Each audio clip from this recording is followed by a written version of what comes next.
ह्याच्या अगोदरसुद्धा आम्ही श्रीकांत साहेब होते तेव्हा त्यांनाही निवेदन देऊन ती पाईपलाईन तर पूर्ण केली, पण आता रस्त्याचं काम तसंच पडलेलं आहे. सगळं ते मुरुम चिखल सगळा चिखल झालेला आहे आणि बरेच लोकांचा ॲक्सिडेंट झालेला आहे.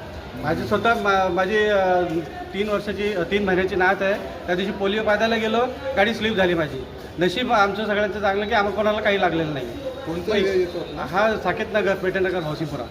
आणि कोणतं काम नगरसेवक कोणी? नगरसेवक आमचे जाधव म्हणून आहेत. ओके. हां, पण का काम करत नाही तू? काय आता काय काम करत नाही ते आता काय सांगणार आपण.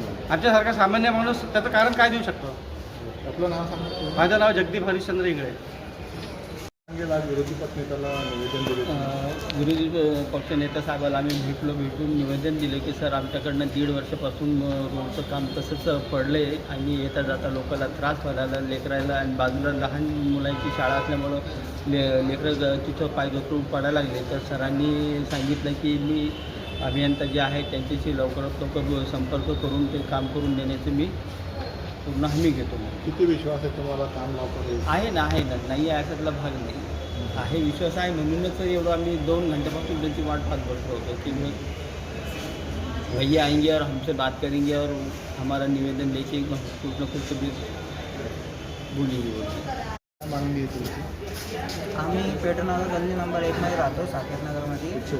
1.5 वर्षापासून MJP-वाल्यांनी रस्ता खोदून ठेवले, पाईपलाईन टाकायचे म्हणून. पाईपलाईन टाकली, ते पण अर्धवट काम केलं त्यांनी. रस्ता तसंच आहे. आम्हाला 1.5 वर्षापासून त्रास आहे आणि आता पाऊस चालू झाला आहे. आमच्या गल्लीमधले मॅक्स टू मॅक्स लोक पडले त्या गोष्टीमुळं घसरून. मी स्वतः 7 दिवस आधी पडलो होतो या गोष्टीमुळे. म्हणून आमचं निवेदन होतं की लवकरात लवकर आमचं काम करून द्यावं. आपलं नाव सांगा. शुभम बालकृष्ण मेश्राम, रहिवासी? पेठनगर गल्ली नंबर 1.